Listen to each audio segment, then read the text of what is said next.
Hairamgi masima khaktadi hainaba lei waraklaba matam aigini haibada kana leiraktre haiduna ninghannarakpa matam aduda isai jagoi yengduna taduna wakhal adubu pothau haina thaina mamangai yamna ngallingai matam amagi warini matam asida ka hena chawdaba leibak ama leirami leibak asigi mamingna sanapokpa haina korami maramdi kaigino haibada yengu ba mafam khuding pukning huba awat apa leitaba lamdam amani maram asina thangnaba leibakna yamna kalakne masida natana sanapokpa hairiba lam asi jagoi isaida yamna phauba maming chatpa amasu oirami masine hena thangnaba leibak singna kalapham oirami sanapokpa lam adugi maidingu ningthongna lesa sing khakna changba yaba mafam lesa thil haina kauduna thambi masida harauba tayambana pik thali lesabi mayamgi mafam masidagi khara chatkhraga jagoi tamba mabema jagoi sang haina amasu leirami masida khuman mabema thagoina oza oiduna haurakpa jagoi bu pamjaba kayabu jagoi sai tambirami mayam adugi marakta jagoi bu thawai dajabi jagoi sabi ahum yaurami makhoi asi leibak aduda maming chalami makhoi ahumgi mingna thoibi langlen amadi tharikni ming phajaba khaknatana makhoi gi masak matausu loina phajai loina ningthijai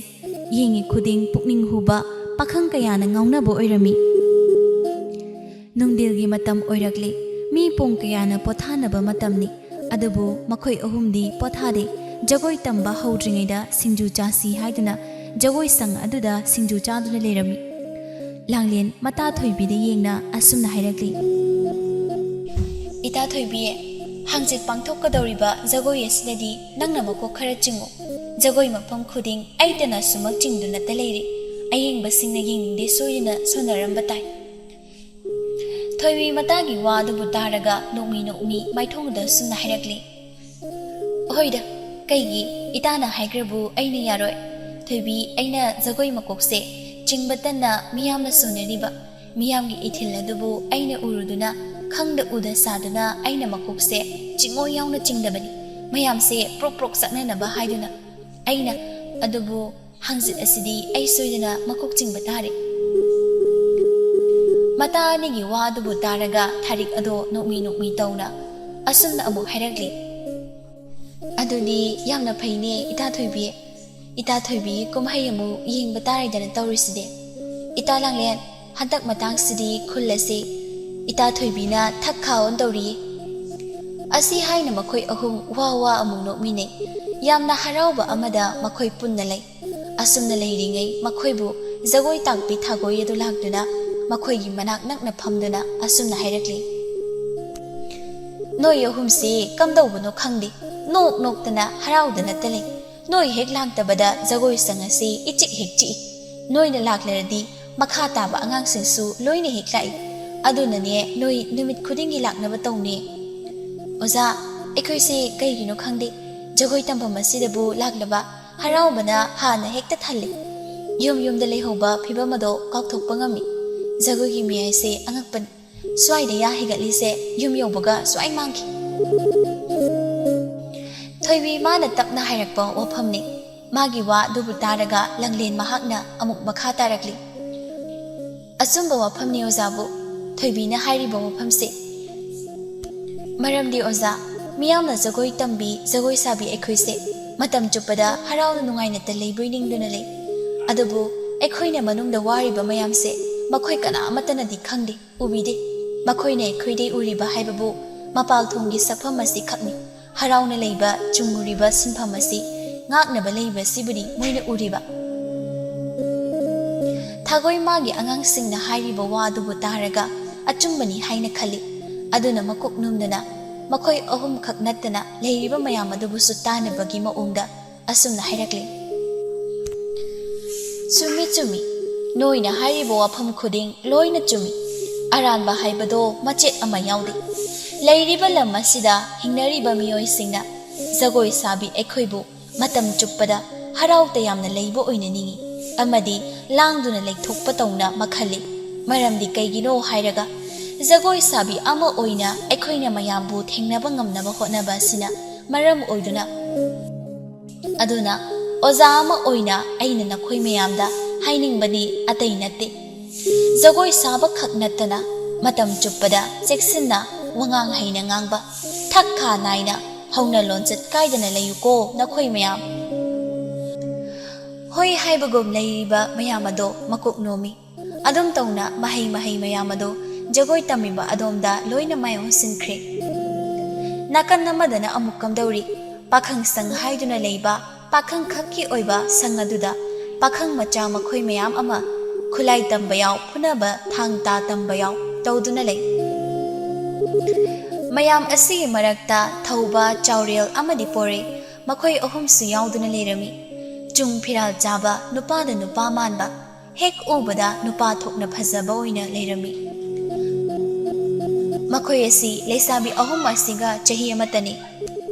urum phamba sangi machi amada makhoi ahum mado tasinduna wari sadoktuna nungaina leirami thauba mana matani bu yengna hairakli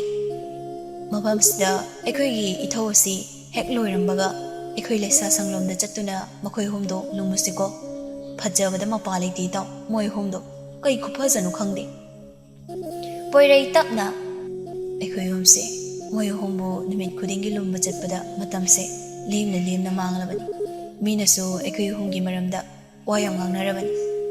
mina ngangnibo makhai ngangjasunu kainu ekhoi kaisu khangdre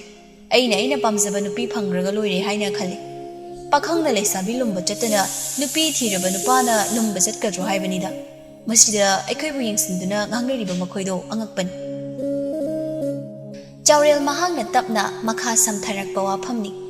waduda pakhang makhoi ahum noi asum tongna thangda du tamba loibaga makhoi ahum haikiba adogi matung inna jagoi tampham adomda leisabi makhoi bu lumba lai pakhang makhoi ahumna lakpagi lambida thengnerakpa angang leisa kayana cheptha yeng murum kaya solhawi adubu makhoina hanna phawba yenglamde nasungba amata phawde pakhang makhoi lakli haibagi khudam phawgrabada jagoi tamiba leisabi singdo lila irang hek langnei mahai leisabi ahum su nungsi irang tawduna henadum punsinduna tapna chirogom wangangnaba haurami thoibina moise numit khudingi hek matam chana dilai kaino khangdi lakdi laklaga wahai ama phawba hairoi tanjra khangde haba aduni aikhoina sumoibu pami haiba khangrabani pakhang moina nusi phongdoktana karamna aikhoina haidoino haiba moise aikhoina piriba ingit mayamse khara khangrabadi phadongni tharikna mathamoi chaktuna hairakpa wani magi matawasida matani noi adoga langlen mahakna amuk sumna hairakli aduni haiba kaino khangdi moisu heikre aikhoigi thamoi chakhanba moi hek laklaba jagoi tambase pukning changu hekte yade kaigino khangdemi thamoi se tanik hekta lawi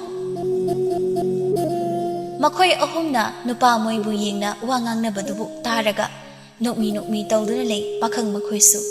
adubu ngasisu mahusagom wahai ama kanglamde leisabi makhoibu yengba khak yenglami asum tawna numit asima haukhirami mathangi numitta langlengi mama atombi ibe haibi ado sumang wai teina isau kanna tawri mangol aduda phamiba magi mapuroiba ibohal adubu tanabagi maungda aikhoidi atombi haido oirabanina wahai ama haiba yaba natti phajafam leiba natti aduna khajiktuna hainingbu wa kaya ama haidre mimangda phattaba tagadau saruk haiduna phanaba wa ngangbadasu phattana lawbidoiba mapok ase yamna tol kainunggi atombi haibase oirubano haiba khangdeda laima ibo halmagi nupina tawriba isawdo tai adubu wahai ama haide lona tomin asumaklei magi matawaduda ibe haibu mahakti prok sai amadi nupi sina langi be sawase magi macha nupi sibu tana nabini haba kaigi khangoi awaba amani oiriba mama masa makhoigi marakta ibe haibi sawningba sum heli aduna waitei baloiraga kolado yauribi singado joro haina kanna hidoktuna makhatarami lesabini haiba kaigi masana khangdi Jagoi sabi oiraga miyamgi ngamuk oinaba mihu changnaba thaboksi natrabadi thabakka amatta leitrabo haiba.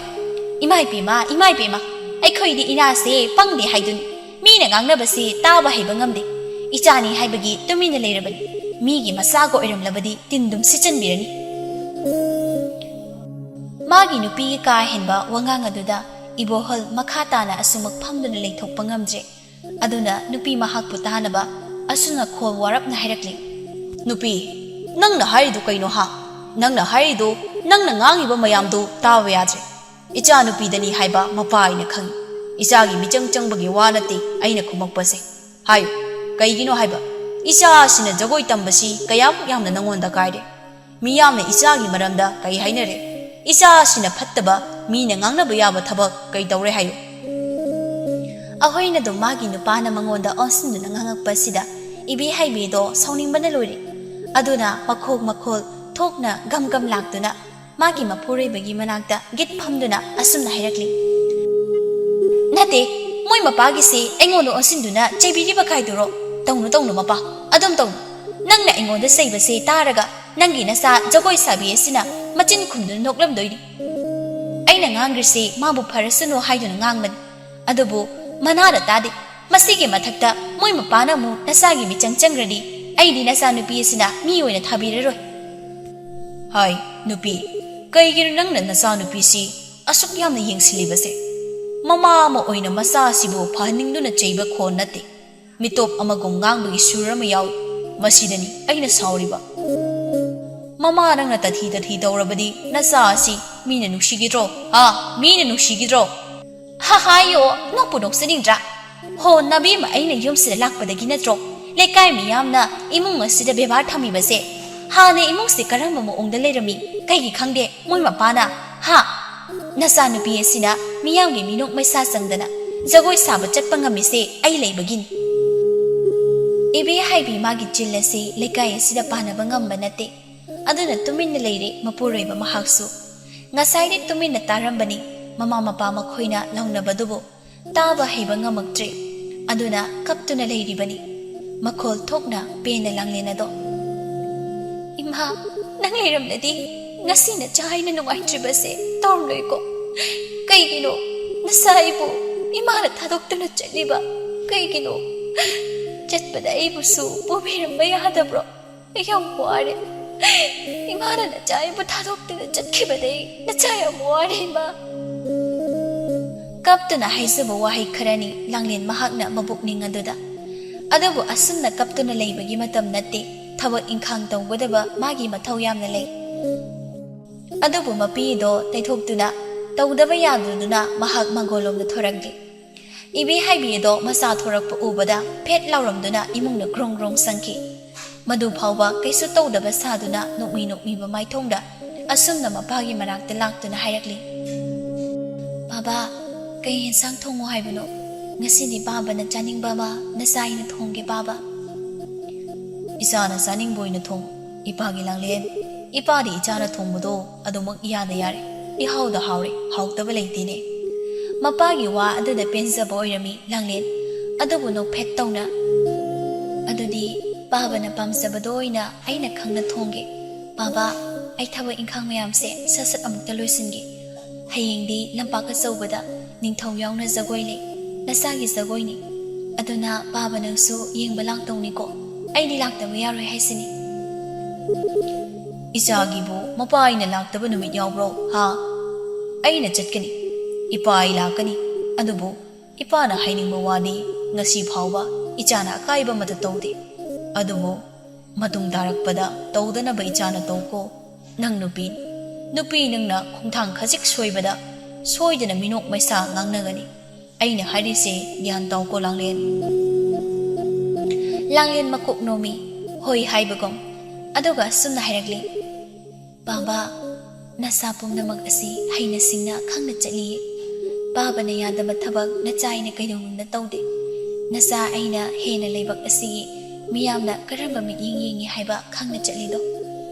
aina hena miyamna ngangnarakpa miyamna yenglakpa miying mayam minok maisa mayam se kizai adubu thawai hakchang asina jagoi haiba sibu pamubana nasai na tongdaba ngamde ꯊꯥꯗꯣꯛꯀꯦ ꯍꯥꯏꯔꯕꯁꯨ ꯉꯝꯗꯦ ꯍꯣꯠꯅꯕ ꯌꯥꯕ ꯀꯌꯥ ꯍꯣꯠꯅꯩ ꯑꯗꯨꯕꯨ ꯌꯥꯗꯦ ꯏꯄꯥ ꯃꯗꯨꯒꯤ ꯏꯊꯤꯜ ꯑꯗꯨꯕꯨ ꯅꯄꯥ ꯑꯩꯅ ꯈꯪꯕꯒꯤꯅꯤ ꯉꯁꯤ ꯐꯥꯎꯕ ꯑꯩꯅ ꯅꯪꯒꯤ ꯑꯄꯥꯝꯕꯗ ꯑꯊꯤꯡꯕ ꯑꯃ ꯊꯝꯗ꯭ꯔꯤꯕ ꯏꯆꯥꯅ ꯄꯥꯝꯖꯕ ꯈꯨꯗꯤꯡ ꯑꯩꯅ ꯇꯧꯍꯜꯂꯤꯕꯁꯤ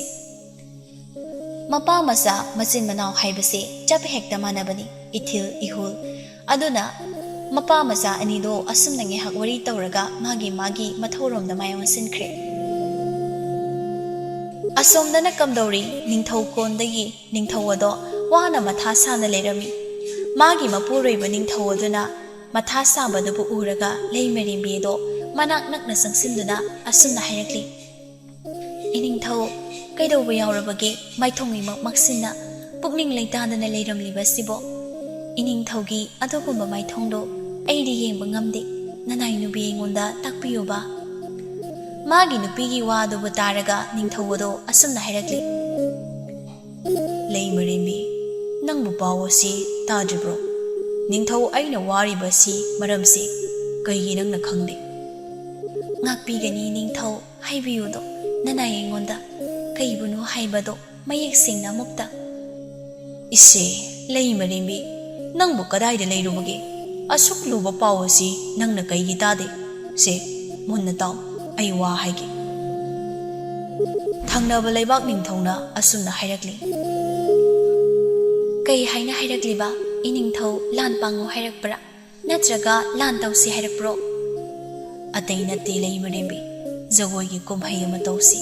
ꯀꯨꯝꯍꯩ ꯑꯗꯨꯅ ꯑꯊꯣꯏ ꯑꯍꯦꯟ ꯇꯧꯅꯁꯤ ꯍꯥꯏꯔꯛꯂꯤ ꯅꯤꯡꯊꯧ ꯃꯥꯒꯤ ꯋꯥ ꯑꯗꯨꯕꯨ ꯇꯥꯔꯒ ꯂꯩꯃꯔꯦꯝꯕꯤ ꯑꯗꯣ ꯁꯤꯊ ꯅꯣꯛꯂꯝꯃꯤ ꯂꯩꯃꯔꯦꯝꯕꯤ ꯃꯍꯥꯛꯅ ꯅꯣꯛꯄꯗꯨꯕꯨ ꯎꯔꯒ ꯉꯛꯁꯥꯅꯅ ꯌꯦꯡꯗꯨꯅ ꯂꯩ ꯃꯇꯧ ꯑꯗꯨꯕꯨ ꯉꯛꯅ ꯌꯦꯡꯅ ꯑꯁꯨꯝꯅ ꯍꯥꯏꯔꯛꯂꯤ ꯀꯩꯒꯤꯅꯣ ꯅꯤꯡꯊꯧ ꯑꯣꯏꯅ ꯀꯣꯛ ꯁꯥꯏ ꯋꯥꯏ ꯍꯥꯏꯔꯒ ꯂꯩꯃꯔꯦꯝꯕꯤ ꯅꯪꯅ ꯅꯣꯛꯂꯤꯕꯗꯨꯕꯣ ꯍꯥ ꯀꯩꯒꯤꯅꯣ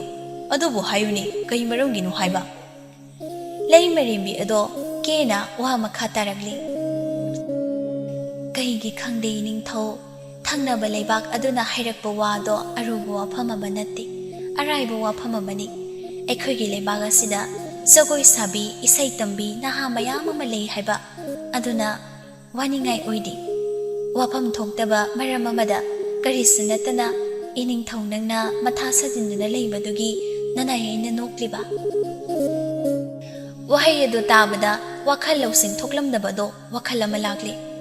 ꯑꯗꯨꯅ ꯃꯀꯥ ꯂꯥꯝꯃꯛꯏ ꯃꯥꯏꯊꯣꯡ ꯑꯗꯣ ꯑꯗꯨꯒ ꯇꯞꯅ ꯃꯣꯃꯣꯟ ꯇꯧꯅ ꯑꯁꯨꯝꯅ ꯍꯥꯏꯔꯛꯂꯤ ꯅꯤꯡꯊꯧ ꯑꯣꯏꯗꯤ ꯃꯔꯝ ꯆꯥꯗꯅ ꯋꯥꯔꯨꯔꯦꯗꯅ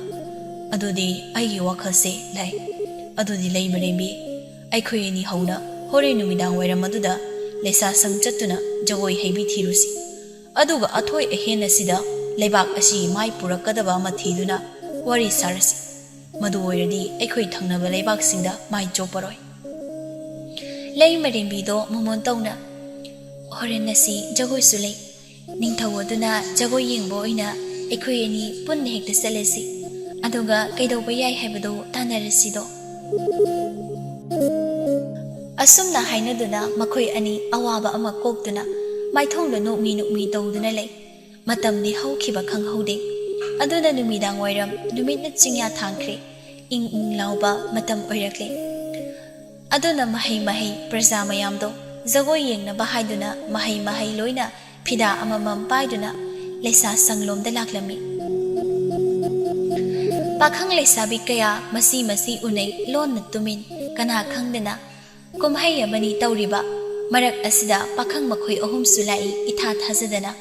ꯅꯤꯡꯊꯧ ꯑꯃꯗꯤ ꯂꯩꯃꯔꯦꯝꯕꯤ ꯃꯈꯣꯏ ꯌꯥꯎꯔꯛꯄꯗ ꯃꯌꯥꯝꯗꯣ ꯀꯥ ꯍꯦꯟꯕꯗꯤ ꯉꯝꯗꯦ ꯀꯨꯝꯍꯩ ꯑꯗꯨꯕꯨ ꯍꯧꯗ꯭ꯔꯤꯉꯩꯗ ꯅꯤꯡꯊꯧ ꯑꯗꯨꯅ ꯋꯥ ꯈꯔ ꯍꯥꯏꯒꯦ ꯍꯥꯏꯗꯨꯅ ꯃꯅꯥꯏ ꯑꯃ ꯂꯩꯔꯤꯕ ꯃꯤꯌꯥꯝ ꯑꯗꯨꯕꯨ ꯇꯥꯅꯕ ꯑꯁꯨꯝꯅ ꯍꯥꯏꯔꯛꯂꯤ ꯇꯤꯟꯕꯤꯔꯤꯕ ꯃꯌꯥꯝ ꯑꯃꯨꯛꯇ ꯃꯤꯀꯨꯞ ꯈꯔꯗꯪ ꯇꯨꯃꯤꯟ ꯂꯩꯕꯤꯌꯨ ꯅꯤꯡꯊꯧꯒꯤ ꯌꯥꯊꯪꯅꯤ ꯆꯞ ꯍꯦꯛ ꯂꯦꯞꯄꯤ ꯁꯤꯠꯂꯝꯕ ꯅꯨꯡꯁꯤꯠ ꯐꯥꯎꯕ ꯂꯦꯞꯄ ꯃꯥꯜꯂꯤ ꯇꯤꯜꯂꯤꯕ ꯃꯤꯌꯥꯝ ꯑꯗꯣ ꯆꯦꯛꯃꯣꯛ ꯂꯥꯎꯗꯦ ꯅꯤꯡꯊꯧ ꯑꯗꯣ ꯇꯞꯅ ꯍꯧꯒꯠꯇꯨꯅ ꯑꯁꯨꯝꯅ ꯃꯤꯌꯥꯝ ꯑꯗꯨꯕꯨ ꯌꯦꯡꯅ ꯍꯥꯏꯔꯛꯂꯤ ꯇꯤꯜꯂꯤꯕ ꯃꯌꯥꯝ ꯑꯍꯥꯟꯕꯗ ꯑꯍꯜ ꯂꯃꯟ ꯏꯄꯥꯒꯨꯝꯂꯕ ꯀꯌꯥꯕꯨ ꯅꯤꯡꯊꯧ ꯑꯣꯏꯅ ꯇꯔꯥꯝꯅ ꯑꯃꯗꯤ ꯏꯀꯥꯏ ꯈꯨꯝꯅꯕ ꯎꯠꯆꯔꯤ ꯉꯁꯤ ꯑꯩꯅ ꯂꯩꯁꯥ ꯁꯪ ꯑꯁꯤꯗ ꯖꯒꯣꯏ ꯌꯦꯡꯕ ꯂꯥꯛꯂꯤꯕꯁꯤ ꯑꯇꯩ ꯅꯠꯇꯦ ꯊꯪꯅꯕ ꯂꯩꯕꯥꯛ ꯅꯤꯡꯊꯧꯅ ꯖꯒꯣꯏ ꯏꯁꯩ ꯑꯊꯣꯏ ꯑꯍꯦꯟ ꯇꯥꯟꯅꯕ ꯍꯥꯏꯕ ꯋꯥꯐꯝ ꯑꯃ ꯂꯩ ꯑꯗꯨꯗ ꯌꯥꯎꯅꯕ ꯉꯁꯤ ꯑꯁꯤ ꯖꯒꯣꯏ ꯁꯥꯕꯤ ꯑꯍꯨꯝ ꯈ꯭ꯋꯥꯏꯗꯒꯤ ꯍꯩꯕ ꯑꯗꯨ ꯈꯟꯒꯅꯤ ꯑꯗꯨꯒ ꯂꯣꯏꯅꯅ ꯈꯨꯗꯛ ꯑꯁꯤꯗ ꯑꯩꯅ ꯑꯆꯧꯕ ꯃꯅꯥ ꯄꯤꯒꯅꯤ ꯃꯌꯥꯝꯗꯨ ꯅꯤꯡꯊꯧꯒꯤ ꯋꯥ ꯑꯗꯨꯕꯨ ꯇꯥꯔꯒ ꯋꯥ ꯑꯃꯨꯛ ꯂꯥꯎꯅꯔꯛꯂꯦ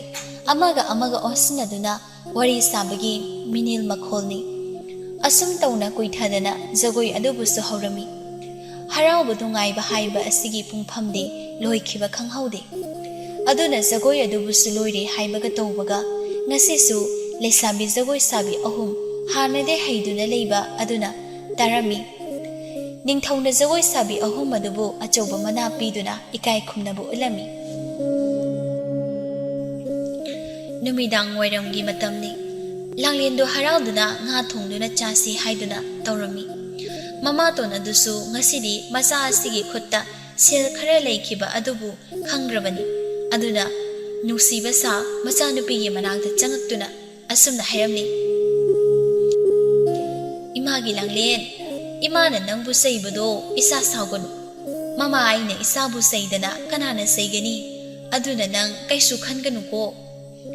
ꯃꯃꯥꯅ ꯑꯁꯨꯝꯅ ꯍꯥꯏꯔꯛꯄꯗ ꯍꯔꯥꯎ ꯈꯨꯝꯃꯤ ꯂꯥꯡꯂꯦꯟ ꯃꯥꯗꯤ ꯃꯔꯝꯗꯤ ꯃꯍꯥꯛꯇꯤ ꯃꯃꯥ ꯄꯣꯛꯄꯤ ꯃꯃꯥ ꯃꯁꯛ ꯈꯪꯍꯧꯗꯦ ꯑꯗꯨꯅ ꯃꯃꯥ ꯇꯣꯝꯕꯤ ꯑꯁꯤ ꯌꯥꯝꯅ ꯅꯨꯡꯁꯤꯖꯩ ꯑꯗꯨꯅ ꯂꯨꯝꯅ ꯂꯧꯕꯅꯤ ꯃꯃꯥꯒꯤ ꯋꯥꯗꯨꯗ ꯇꯞꯅ ꯍꯥꯏꯔꯛꯂꯤ ꯍꯣꯏ ꯃꯥ ꯅꯆꯥꯏꯗꯤ ꯀꯩꯁꯨ ꯑꯍꯦꯟꯕ ꯂꯩꯇꯦꯗ ꯏꯃꯥꯅ ꯍꯥꯏꯕꯗꯣ ꯑꯩꯗꯤ ꯏꯃꯥꯕꯨ ꯌꯥꯝꯅ ꯅꯨꯡꯁꯤꯌꯦ ꯑꯩꯁꯨ ꯏꯆꯥꯕꯨ ꯅꯨꯡꯁꯤꯅ ꯃꯃꯥ ꯑꯩꯅ ꯏꯆꯥꯕꯨ ꯅꯨꯡꯁꯤꯗꯤ ꯍꯥꯏꯅ ꯈꯟꯕ꯭ꯔꯣ ꯈꯟꯒꯅꯨ ꯑꯗꯨꯃꯥꯏꯅ ꯈꯟꯒꯅꯨꯀꯣ ꯀꯩꯗꯧꯅꯨꯡꯗ ꯂꯥꯡꯂꯦꯟ ꯍꯔꯥꯎꯗꯨꯅ ꯁꯦꯜ ꯈꯔ ꯃꯃꯥ ꯏꯕꯦ ꯍꯩꯕꯤ ꯃꯉꯣꯟꯗ ꯄꯤꯔꯝꯃꯤ ꯃꯆꯥꯗꯩ ꯑꯄꯥꯝꯕꯗꯨꯕꯨ ꯐꯪꯈ꯭ꯔꯕꯗ ꯑꯁꯨꯝꯅ ꯃꯈꯥ ꯇꯥꯔꯝꯃꯤ ꯑꯗꯨꯗꯤ ꯏꯃꯥ ꯉꯥꯏꯍꯥꯛ ꯄꯣꯊꯥꯒꯦ ꯅꯪ ꯉꯥ ꯑꯁꯤ ꯍꯥꯎꯅ ꯊꯣꯡꯉꯨ ꯂꯣꯏꯔꯒ ꯑꯃꯨꯛ ꯏꯃꯥꯕꯨ ꯍꯧꯗꯣꯔꯛꯎꯀꯣ ꯃꯆꯥꯗ ꯑꯁꯤ ꯍꯥꯏꯅ ꯃꯥꯒꯤ ꯀꯥꯗ ꯆꯪꯈꯤ ꯑꯣꯟꯊꯣꯛꯄꯅꯤꯗ ꯍꯥꯏꯅ ꯈꯟꯗꯨꯅ ꯂꯩꯍꯧꯏ ꯂꯥꯡꯂꯦꯟ ꯑꯗꯨ ꯃꯄꯨꯛꯅꯤꯡ ꯑꯗꯨꯗ ꯑꯁꯤꯒꯨꯝꯕ ꯏꯕꯦ ꯍꯩꯕꯤ ꯃꯥꯒꯤ ꯍꯧꯅꯕꯤ ꯑꯁꯤ ꯂꯥꯡꯂꯦꯟ ꯃꯥꯅꯗꯤ ꯆꯤꯟꯐꯥ ꯄꯨꯗꯨꯅ ꯂꯩꯔꯕꯅꯤ ꯃꯇꯝ ꯈꯪꯍꯧꯗꯦ ꯅꯣꯡ ꯅꯤꯅꯤ ꯑꯃꯒ ꯑꯃꯨꯛ ꯍꯧꯈꯤ ꯍꯥꯏꯅ ꯍꯧꯖꯤꯛꯇꯤ ꯊꯪꯅꯕ ꯂꯩꯕꯥꯛ ꯆꯠꯀꯗꯕ ꯃꯇꯝ ꯑꯣꯏꯔꯛꯂꯦ ꯅꯨꯡꯊꯤꯜ ꯑꯃꯅꯤ ꯂꯩꯁꯥꯕꯤ ꯃꯈꯣꯏ ꯑꯍꯨꯝ ꯑꯗꯣ ꯈꯨꯟꯒꯤ ꯄꯨꯈ꯭ꯔꯤꯔꯣꯝꯗ ꯂꯥꯛꯄꯅꯤ ꯑꯗꯨꯕꯨ ꯃꯄꯥ ꯆꯥꯅꯅ ꯄꯥꯈꯪ ꯑꯍꯨꯝꯗꯨ ꯂꯩꯔꯝꯃꯤ ꯃꯁꯤ ꯃꯗ ꯇꯥꯁꯤꯟꯗꯨꯅ ꯂꯩ ꯄꯨꯈ꯭ꯔꯤꯗꯨꯗ ꯏꯀꯥꯏꯕꯗꯨꯅ ꯆꯪꯕ ꯉꯝꯗ ꯃꯇꯧꯁꯤꯡ ꯑꯗꯨꯗ ꯄꯥꯈꯪ ꯃꯆꯥ ꯃꯈꯣꯏ ꯑꯍꯨꯝꯗꯤ ꯅꯨꯡꯉꯥꯏꯕ ꯑꯃ ꯌꯥꯎꯔꯦ ꯑꯗꯨꯅ ꯑꯁꯨꯝ ꯇꯧꯅ ꯂꯩꯁꯥꯕꯤ ꯃꯈꯣꯏꯕꯨ ꯇꯥꯅꯕ ꯍꯥꯏꯔꯛꯂꯤ ꯄꯣꯔꯩꯅ ꯈꯣꯏꯃꯨꯅ ꯂꯩꯔꯥꯡ ꯃꯅꯥꯛꯇ ꯄꯥꯏꯒꯗ꯭ꯔꯥ ꯍꯥꯏꯔꯒ ꯀꯩꯒꯤꯅꯣ ꯂꯩꯔꯥꯡ ꯅꯣꯏꯅ ꯈꯣꯏꯃꯨ ꯃꯥꯏꯀꯩ ꯊꯤꯗꯨꯅ ꯂꯥꯛꯏꯕ ꯌꯥꯋꯥ ꯀꯩ ꯍꯥꯏꯅꯤꯡꯕ ꯍꯥꯏꯌꯨ ꯊꯣꯏꯕꯤ ꯌꯦꯡꯁꯤꯟꯗꯨꯅ ꯍꯦꯛꯇ ꯈꯨꯝꯃꯤ ꯏꯔꯥꯡ ꯄꯥꯝꯕꯤꯅꯤ ꯃꯍꯥꯛꯇꯤ ꯀꯩ ꯋꯥꯍꯩꯅꯣ ꯇꯥꯄꯣꯔꯦ ꯅꯆꯟ ꯑꯩꯈꯣꯏꯗ ꯍꯥꯏꯔꯤꯕꯗꯨꯕꯣ ꯍꯥ ꯀꯩꯅꯣꯕ ꯑꯣꯍꯣ ꯑꯩꯈꯣꯏꯗꯤ ꯏꯁꯤꯡ ꯁꯣꯛꯄ ꯂꯥꯛꯆꯕꯅꯤ ꯅꯣꯏ ꯂꯩ ꯍꯥꯏꯗꯨꯅ ꯂꯥꯛꯄ ꯅꯠꯇꯦ ꯏꯔꯥꯡ ꯄꯥꯝꯕꯤ ꯑꯃꯨꯛ ꯇꯥꯍꯟꯕꯤꯔꯅꯨ ꯄꯥꯈꯪꯁꯤꯡ ꯑꯗꯣ ꯅꯨꯄꯤꯗꯨꯒꯤ ꯋꯥꯗꯨ ꯇꯥꯔꯒ ꯋꯥ ꯅꯣꯏ ꯑꯗꯨꯕꯨ ꯍꯟꯗꯦ ꯇꯞꯅ ꯃꯈꯥ ꯇꯥꯔꯛꯏ ꯊꯧꯕ ꯏꯔꯥꯡ ꯄꯥꯝꯃꯤꯁꯨ ꯈꯪꯉꯤ ꯄꯥꯝꯗꯦꯁꯨ ꯈꯪꯉꯤ ꯊꯣꯏꯕꯤ ꯅꯣꯏꯁꯨ ꯑꯩꯈꯣꯏꯅ ꯄꯤꯔꯤꯕ ꯏꯪꯒꯤꯠ ꯑꯁꯤ ꯈꯪꯕ ꯌꯥꯕ ꯈꯪꯂꯗꯤ ꯐꯗꯧꯅꯤ ꯎꯅ ꯇꯥꯅ ꯈꯪꯗꯕ ꯎꯗꯕꯁꯦ ꯐꯠꯇꯦ ꯍꯥꯏꯅꯕꯅꯤꯀꯣ ꯄꯥꯈꯪ ꯑꯣꯏꯔꯒ ꯀꯩꯒꯤ ꯑꯗꯨꯛ ꯃꯤꯅꯝꯕ ꯋꯥ ꯍꯥꯏꯔꯤꯕꯅꯣ ꯑꯩꯈꯣꯏ ꯀꯩꯁꯨ ꯈꯟꯗꯦ ꯀꯣꯏꯕꯨꯡ ꯊꯧꯕ ꯏꯔꯥꯡ ꯄꯥꯝꯕꯤ ꯇꯥꯖꯅꯤꯡꯗꯦ ꯑꯩꯈꯣꯏꯗꯤ ꯌꯥꯋꯥꯁꯤꯡꯅ ꯍꯥꯏꯗ ꯏꯔꯥꯡꯅ ꯃꯤꯁꯤ ꯈꯠꯄ ꯉꯥꯏꯔꯤꯕ ꯈꯣꯏꯃꯨ ꯅꯣꯏꯁꯤ ꯑꯉꯛꯄꯅꯤꯀꯣ ꯑꯁꯤ ꯍꯥꯏꯅ ꯂꯩꯁꯥꯕꯤ ꯃꯈꯣꯏꯁꯨ ꯋꯥ ꯅꯣꯛꯆꯩ ꯑꯃꯅ ꯑꯃꯗ ꯏꯄꯥꯝꯗ ꯄꯥꯝꯅꯩ ꯍꯥꯏꯕ ꯈꯪꯂꯕꯅꯤ ꯑꯗꯨꯕꯨ ꯅꯨꯡꯁꯤ ꯐꯣꯡꯗꯣꯛꯅꯕ ꯈꯛ ꯉꯥꯏꯔꯦ ꯑꯗꯨꯕꯨ ꯃꯇꯥꯡ ꯆꯥꯔꯤꯉꯩ ꯑꯁꯤꯗ ꯉꯁꯤꯗꯤ ꯑꯃꯅ ꯑꯃꯗ ꯅꯨꯡꯁꯤ ꯐꯣꯡꯗꯣꯛꯅꯔꯝꯃꯤ ꯑꯁꯨꯝ ꯇꯧꯅ ꯃꯇꯝꯒꯤ ꯈꯣꯡꯂꯣꯏꯅ ꯆꯠꯈꯤꯕꯅ ꯂꯩꯁꯥꯕꯤ ꯑꯍꯨꯝ ꯃꯤꯌꯥꯝꯒꯤꯅ ꯖꯒꯣꯏ ꯁꯥꯕꯤ ꯑꯍꯨꯝꯗꯣ ꯊꯪꯅꯕ ꯂꯩꯕꯥꯛꯇ ꯖꯒꯣꯏꯒꯤꯗꯃꯛ ꯆꯠꯄ ꯇꯥꯔꯝꯃꯤ ꯑꯗꯨꯅ ꯅꯤꯡꯊꯧꯅ ꯎꯅꯁꯤ ꯍꯥꯏꯗꯨꯅ ꯅꯤꯡꯊꯧꯀꯣꯜꯂꯣꯝꯗ ꯂꯥꯛꯂꯝꯃꯤ ꯆꯥꯛ ꯏꯁꯤꯡ ꯄꯦꯟꯅ ꯆꯥꯏ ꯅꯤꯡꯊꯧꯅ ꯃꯅꯥꯏꯁꯤꯡ ꯊꯥꯗꯣꯛꯇꯨꯅ ꯑꯋꯥꯠ ꯑꯄꯥ ꯀꯌꯥ ꯌꯦꯡꯍꯜꯂꯤ ꯅꯨꯄꯤ ꯑꯍꯨꯝ ꯑꯁꯤꯒꯤ ꯅꯤꯡꯊꯧ ꯑꯗꯨꯅ ꯅꯨꯄꯤ ꯑꯍꯨꯝꯕꯨ ꯌꯦꯡꯅ ꯑꯁꯨꯝꯅ ꯍꯥꯏꯔꯛꯂꯤ ꯅꯣꯏ ꯑꯍꯨꯝꯗ ꯅꯤꯡꯊꯧ ꯑꯣꯏꯅ ꯊꯥꯖꯕ ꯄꯨꯝꯅꯃꯛ ꯊꯝꯃꯤ ꯑꯩ ꯊꯥꯖꯩ ꯅꯣꯏꯅ ꯑꯇꯣꯞꯄ ꯂꯩꯕꯥꯛ ꯀꯌꯥꯕꯨ ꯃꯥꯏꯊꯤꯕ ꯄꯤꯔꯝꯗꯨꯅ ꯁꯣꯏꯗꯅ ꯂꯥꯛꯀꯅꯤ ꯍꯥꯏꯕ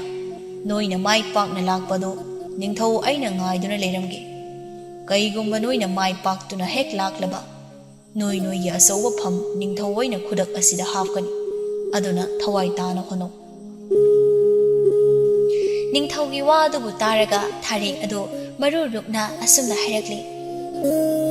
iningthawgi ya thangni lebak ta tahanjaroi namom gumlabi ekhoina kanna suidana mai pangna ba hona jarakani ekhoi ba halak pangai biramu asum tawna numidang wairam aduda lesabi ahum chatnaba simsai samu tongduna chatkadawribani aduna mayumda ngihang haklaknei ibo halado masana yengna hairakli tapna ipagi langlen nangna chatkadawriba thabak asi mai paktuna halakpoyuko isana mai paktuna halakpa ipana ngairamge ipana su thawjal piramani ibi haibi masu masa asina phamanba amadi mabu yamna nungsibi haiba mayek sengabada masa nupido makok aduda nungsina nanthabiduna asumna hairakli imagi bema langlen isa mai paktuna halakpoyuko ima isabu halakpa ngairamge chatluro nakok phawba chiktaboyuko asum tawna jagoi sabi ahum ado leibak asi thadokduna changyeng adugidamakta adokpa leibak singda chatkhi magi nushinaba singdi tuminna leithokpa ngamde kaibu tamamgani haina khanbada poire matawani bu yengna sahisu angang natri aduna mai pakpa paktaba aini mana halakpaga lohongrage haina khali asumna lengdana leiba nushinaduna kuina leibase ai pamdri noidi kai khale thawbana imana nupi puroda ngangbada yumda leibam khangba nati adugi wadi adubu nupi gi wa matagi haina khale nupi ne yaradi nangone hana aina dum lohonge chawrel na moli matau manda hairakli